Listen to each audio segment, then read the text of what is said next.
मेरे पति आज रोज से जल्दी अपने काम से घर आ गए थे। मैंने उनसे कहा, जल्दी से नहा लीजिए, तब तक मैं खाना लगा देती हूँ। मैं और मेरी सास खाना खा चुके थे, सिर्फ मेरे पति ही बचे थे। मैं किचन में गई और जल्दी से फ्रिज खोली तो दोपहर की बची हुई सब्जी थी। मैंने जल्दी से गर्म किया और साथ में ताज़ी रोटियां भी बना ली। उसके बाद मैंने चूल्हे पर चाय के लिए पानी चढ़ाया, क्योंकि हम सबकी आदत थी खाने के तुरंत बाद हम चाय पीते थे। मैं खाना लेकर बाहर आ गई। मेरे पति और सास चौकी पर बैठे हुए थे। मैंने खाना लाकर अपने पति के सामने रख दिया। वो खाना खाने लगे। हम सबके चेहरे पर एक खामोशी थी, जबकि मेरी सास के चेहरे पर एक अजीब सी मुस्कुराहट थी। लेकिन मैंने इस ख्याल को झटक दिया। मैं नहीं जानती थी कि मेरी ज़िंदगी में आगे कौन सा तूफान आने वाला है। मैं उठकर जो मुझे कुछ गलत होने का संदेशा दे रही थी, किचन में आई तो देखा तो चाय उबल चुकी थी। मैंने चाय कप में छानी और ट्रे उठाकर बाहर निकल गई। लेकिन आगे का मंजर देखकर मेरे हाथ से ट्रे नीचे गिर गया और जैसे लगा किसी ने मेरी जान निकाल दी हो। मेरे पति चौकी पर लेटे हुए थे और जोर जोर से अपना सीना मसल रहे थे। मेरी सास घबराकर उनके हाथ पैर मल रही थी और साथ साथ कह रही थी, क्या हुआ अजीत, तुझे क्या हुआ, कुछ तो बता। मेरी सास चिल्ला चिल्ला कर रो रही थी। उनकी हालत देखकर मैं भागते हुए अपने पति के पास आई और उन्हें देखकर मैं भी चिल्लाने लगी। मेरे पति का सारा जिस्म नीला पड़ गया था और उनके मुंह से सफ़ेद झाग निकल रही थी। वो अपना गला पकड़कर बिन पानी मछली की तरह तड़प रहे थे। इससे पहले मैं कुछ समझती या किसी को मदद के लिए बुलाती कि अचानक मेरे पति का जिस्म सूखकर काटा हो गया और उनके आंखों की पुतलियां भी बेजान हो गई। 2 मिनट में मेरी पूरी दुनिया खत्म हो चुकी थी। मेरे पति मुझे और अपनी माँ को अकेला छोड़कर इस दुनिया से जा चुके थे। मेरे सब कुछ मेरे पति ही थे। उनकी इस तरह अचानक मौत ने मुझे दहलाकर रख दिया। मैं बिल्कुल खाली हाथ रह गई थी।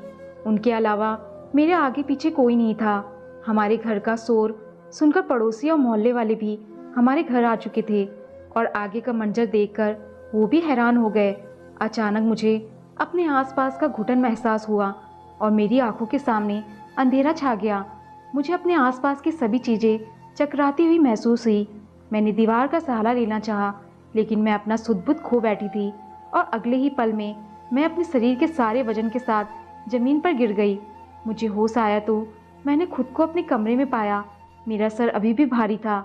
मैंने इधर उधर देखा तो अगले ही पल में मेरे पति का बेजान वजूद मेरी नज़रों के सामने आया। मैं जल्दी से उठकर बाहर आई। सुबह हो चुकी थी। मैं पूरी रात बेहोश थी। मैंने देखा मेरे पति की लाश घर के बाहर पड़ी थी और मेरी सास उनकी चारपाई से लगकर बैठी हुई थी। उनकी आंखों को देखकर लगा जैसे वो पूरी रात रोई हो। जवान बेटी का गम जो था एक माँ करती भी तो क्या। फिर मैं जैसे ही अपने पति की लाश के पास पहुंची तो मोहल्ले की सारी औरतें मुझे देखकर एक दूसरे से कहने लगी, देख लो, हो गई महारानी की सुबह, कैसी बेशर्म औरत है, पति की लाश पड़ी है और यहाँ अपनी नींदें पूरी कर रही है। अरे बेशर्म, कुछ तो शर्म कर ले। तेरी बूढ़ी सास कल शाम से ही चरपाई से लगकर बैठी है। पानी का एक घूंट भी इन्होंने नहीं पिया। फिर भी इन्हें तेरा ही ख्याल रहा कि तुझे उठाया ना जाए, कहीं तेरी तबीयत न खराब हो जाए। इस हाल में भी इन्हें तेरा ही ख्याल रहा। और एक तुम है जो पहले अपने पति को जान से मार डाली और फिर बेशर्मी से इस घर में रहकर अपनी नींदें भी पूरी कर रही है। अरे तुझे तो शर्म से डूबकर मर जाना चाहिए। ऐसे गुरूर से हमारे सामने खड़ी है। मैं हैरानगी से उनकी बातें सुन रही थी। वह कितनी सफाई से सारा इल्जाम मुझ पर डाल रही थी।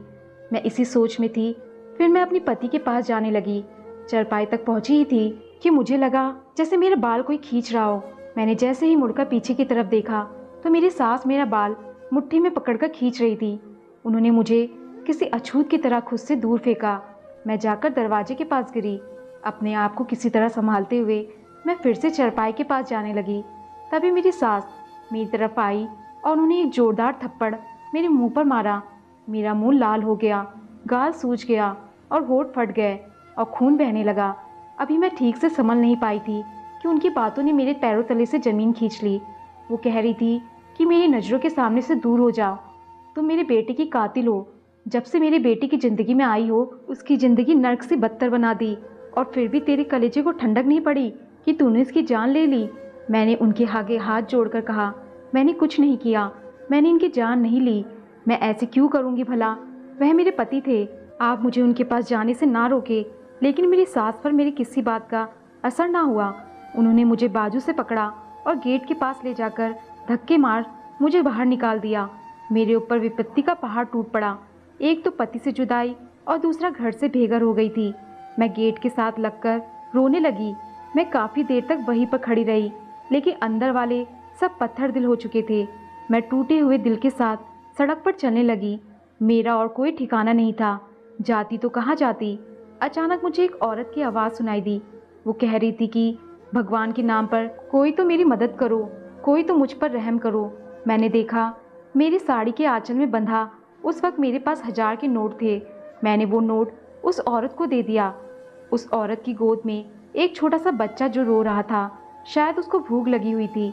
उस औरत ने मेरी तरफ देखा और कहने लगी, बेटी कहाँ जा रही हो और रो क्यों रही हो? क्या तुम भी मेरी तरह दुखी हो? मैंने उसकी बात सुनते ही घबराकर इधर उधर देखने लगी तो मैं अपने घर से बहुत दूर निकल आई थी। उस औरत ने कहा, भगवान तुम्हारा भला करे, तेरी सारी मुश्किलें आसान हो, तू सदा सुखी रहे, ऐसे सड़क पर ना चल, जा अपने घर चली जा। मैंने कहा, मेरा कोई घर नहीं है, मैं बेसहारा हूँ। उसने कहा, तू बेसहारा नहीं है, जा तू अपने घर चली जा, तेरा घर तेरी राह देख रहा है, तेरे पास तो सब कुछ है, फिर क्यों सड़क की खाक छान रही है?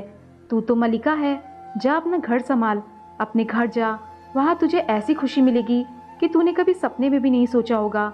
मैं बड़ी हैरान हुई कि उस घर में तो मेरे जवान पति की मौत हो गई है, मेरी पूरी दुनिया लूट चुकी है, भला वहाँ मुझे कौन सी खुशी मिल सकती है?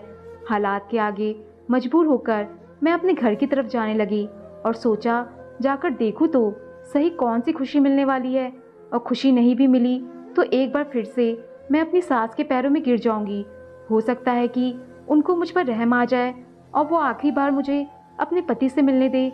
इतने में मैं घर के दरवाजे तक आ चुकी थी। मैंने देखा, दरवाज़ा अंदर से बंद नहीं था।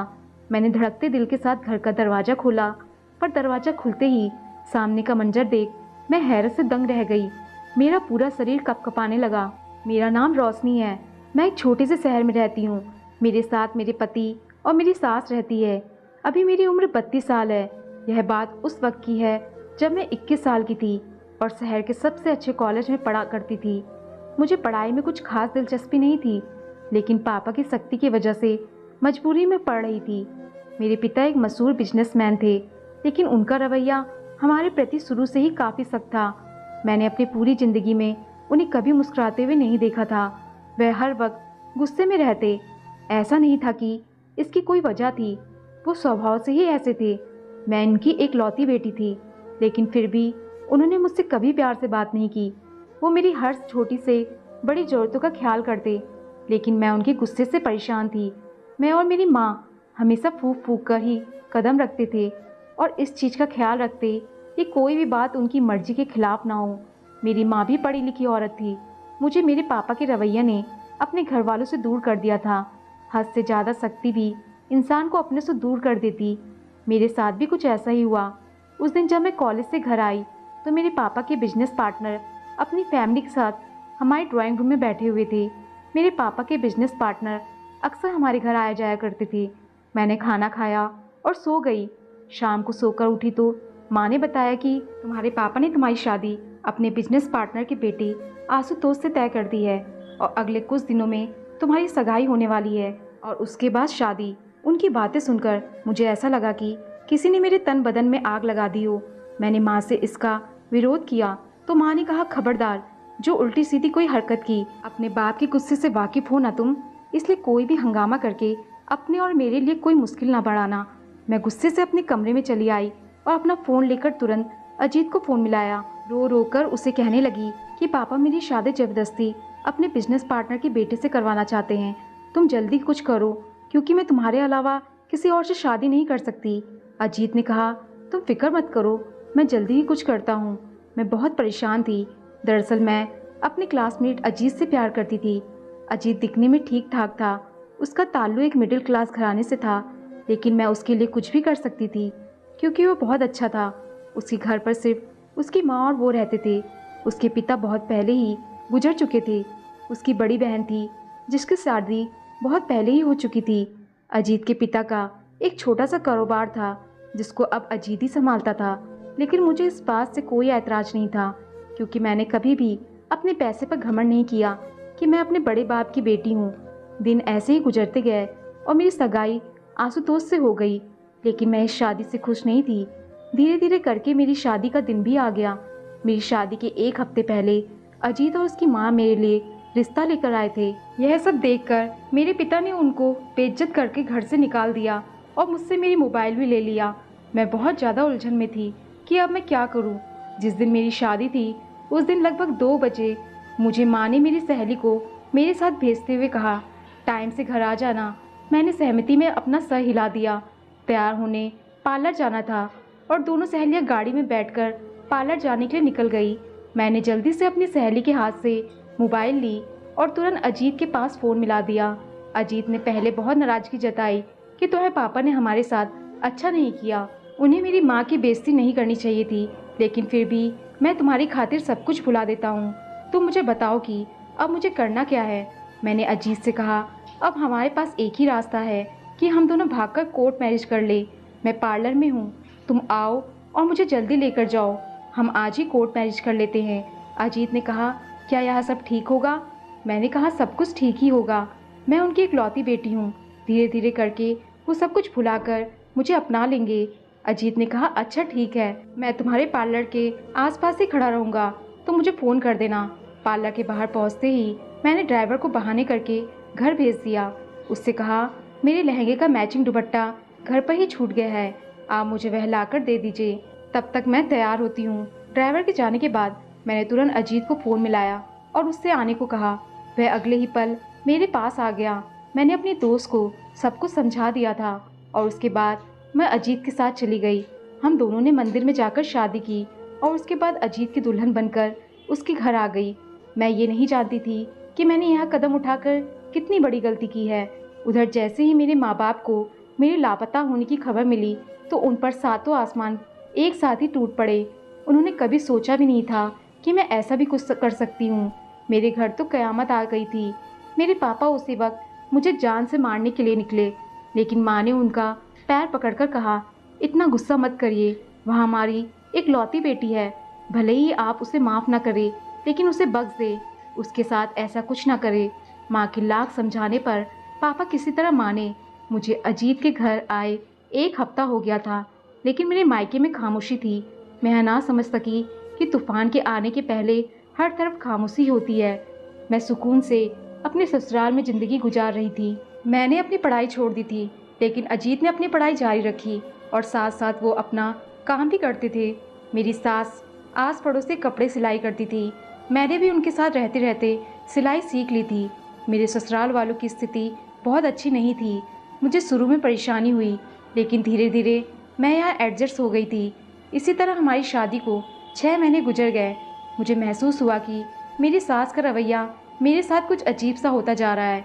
वो बार बार मुझसे कहती थी कि अब तुम्हें अपने माँ बाप से मिलने चले जाना चाहिए, क्योंकि तुम उनकी इकलौती बेटी हो। वह तुम्हें याद करते होंगे और अब तक उन लोगों ने तुम्हें माफ़ भी कर दिया होगा। लेकिन मेरे अंदर इतनी हिम्मत नहीं थी कि मैं अपने बाप के गुस्से का सामना कर पाती। उनकी बातों पर मैं हर बार कोई ना कोई बहाना करके टाल देती। खैर, दिन गुजरते जा रहे थे। अजीत का रवैया भी मेरे प्रति कुछ अजीब सा होता जा रहा था। मैं उनसे उनके रवैये के बारे में पूछना चाहती थी। फिर सोचा, हो सकता है काम का प्रेशर ज़्यादा हो, इसलिए परेशान हो। उस दिन भी हर रोज़ की तरह अजीत नाश्ता करके अपने काम पर चले गए थे। पीछे से मैंने अपने सारे काम निपटाए और सुकून से बैठ गई, क्योंकि अब मेरे पति को घर रात को ही आना था। कुछ देर बाद मैंने दोपहर का खाना बनाया और फिर मैंने और मेरी सास ने खाना खाया। खाना खाने के बाद मैं अपने कमरे में जाकर आराम करने लगी। तभी मेरे कानों में मेरे पति की मोटरसाइकिल की आवाज़ सुनाई दी। मुझे बड़ी हैरत हुई कि वो आज इतनी जल्दी कैसे आ गए। मैंने जाकर देखा तो मेरी सास बाहर आकर बैठी थी। उन्होंने अजीत से घर जल्दी आने की वजह पूछी तो अजीत ने कहा, आज कॉलेज की भी छुट्टी थी और दफ्तर में भी कुछ खास काम नहीं था, इसलिए जल्दी आ गया। मैंने अपने पति को खाना निकाल कर दिया और उसके बाद किचन में चाय लेने गई। वापस आई तो देखा मेरा पति अजीत मर चुके हैं। मैं ये मंजर ना देख पाई और बेहोश हो गई। जब मुझे होश आया तो सुबह हो चुकी थी। मैं अपने मरे हुए पति के पास जाना चाहती थी, तो मेरी सास ने मुझे यह कहकर उनके पास ना जाने दिया कि तुम कातिल हो, और यही कहकर उन्होंने मुझे घर से बाहर निकाल दिया। मैं रोते हुए सड़क पर चलती जा रही थी, तभी मेरे कानों में एक औरत की आवाज़ आई। उसे मदद की ज़रूरत थी। मैंने उसकी मदद की तो उसने मुझे दुआएं देते हुए घर जाने को कहा, और साथ में यह भी कहा कि घर जाने के बाद तुझे ऐसी खुशी मिलेगी जो आज तक किसी औरत को ना मिली होगी। उसकी बातें सुनकर मजबूरन मैं घर पहुंची, और जैसे ही दरवाज़ा खोला तो सामने का मंजर देख मेरे होश उड़ गए। दरवाज़ा खोलते ही मेरे ऊपर फूलों की बारिश होने लगी। गुलाब की ताज़ा पत्तियां मेरे ऊपर गिरते जा रही थी। मैंने नज़र उठाकर देखा तो मेरे पति की लाश गायब थी, और साथ ही साथ सारे लोग भी गायब थे। घर को फूलों की मदद से सजाया गया था। फूलों से दरवाजे से लेकर अंदर पहुंचने का एक रास्ता बनाया गया।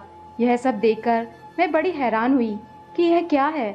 यह तो मातम वाला घर था, यहाँ तो मातम होना चाहिए था, तो यह सब क्या है? मेरे पति की लाश कहाँ गई? मेरी सास कहाँ गई? मुझे कुछ समझ नहीं आ रहा था। मैं उन फूलों की पत्तियों से गुजरते हुए घर के अंदर गई। मेरी सास के कमरे से बातों की आवाज़ आ रही थी। अंदर से आने वाली आवाज़ सुनकर मुझे अपने कानों पर यकीन न हुआ, और मुझे उस औरत की बातें सच लगने लगी। उसने सच ही कहा था, मैं बेसहारा नहीं बल्कि भोली और कम अकल हूँ। मेरी नाक के नीचे इतनी घिनौनी साजिश रचाई गई, लेकिन मैं बेखबर रही। कैसी मोहब्बत की आड़ में मेरे साथ इतना गंदा खेल खेला गया। मुझे बेतहासा खुद की कम अकली पर गुस्सा आया।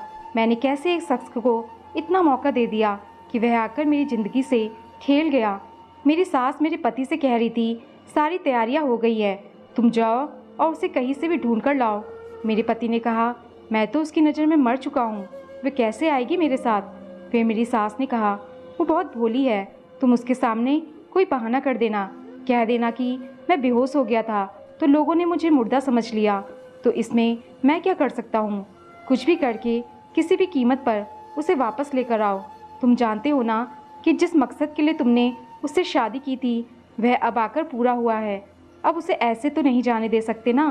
कितना इंतज़ार किया था मैंने इस दिन का। मैं कितनी खुश हुई थी जब तूने मुझे आकर बताया कि तुमने एक बहुत अमीर लड़की को अपने जाल में फंसा लिया है। लेकिन मुझे क्या पता था कि उसका खड़ूस बाप इतना सख्त होगा। जब तुम दोनों भागे तो मैं यही समझी कि वह अपनी एक लौती औलाद को माफ़ कर देगा, लेकिन नहीं, उस बुढ़े ने तो सारा प्लान ही चौपट कर दिया। और इसको देखो, लैला कहेगी तुम्हारे से चिपक कर ही बैठ गई। मैंने तो तुम्हारी मौत का ड्रामा इसलिए रचाया था कि उस पर इल्ज़ाम लगाकर उसे घर से निकाल दूंगी, क्योंकि उसके मायके से तो एक फूटी कौड़ी भी नहीं मिलनी थी। हम कब तक उसे मुफ्त में रोटियां खिलाते रहते। इसलिए मैंने जानबूझकर तेरे खाने में बेहोशी की दवा मिलाई और स्प्रे से झाग भी लगा दी, और खून का क्या, जरा सा कट लगा और तेरे नाक और मुंह से खून से भर गए। मैं हैरत से खड़ी उनकी बातें सुन रही थी। अभी और क्या क्या सुनना बाकी था। अगली बात सुनकर तो यह लगा जैसे कयामत तो अब आई। पहले तो बस छोटे मोटे झटके थे। मेरी सास की अगली बात ने मेरे जिस्म से जान निकाल दी। मैं बेतहासा फर्श पर गिर पड़ी। मेरे पति और सास ने कुछ गिरने की आवाज़ सुनकर दरवाजे की तरफ देखा तो उनके चेहरे पर खौफ के साए मंडराने लगे। उन्होंने मुझे उठाकर बिस्तर पर लिटाया, और जब मुझे होश आया तो मेरा पति अजीत कमरे में बेचैनी से टहल रहा था। मैं तुरंत उठी और कहा, मुझे अपने माँ बाप के घर जाना है। मैं उनकी कोई भी बात सुने बगैर बाहर की तरफ बढ़ गई और अपनी मम्मी पापा के घर जाने लगी।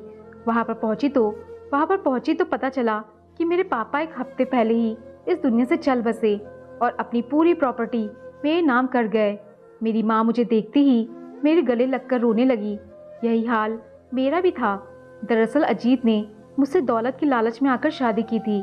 पहले तो सब ठीक रहा, लेकिन जब उन्हें पता चला कि मेरे पापा गुस्से में मुझे फूटी कौड़ी नहीं देने वाले तो उनका दिल मेरी तरफ से खट्टा हो गया। दोनों माँ बेटे मुझे निकालने की वजह ढूंढने लगे, और जब उन्हें कोई वजह ना मिली तो अपने मरने का ड्रामा ही रचा बैठे और मेरे ऊपर इल्ज़ाम लगाकर मुझे घर से बाहर कर दिए।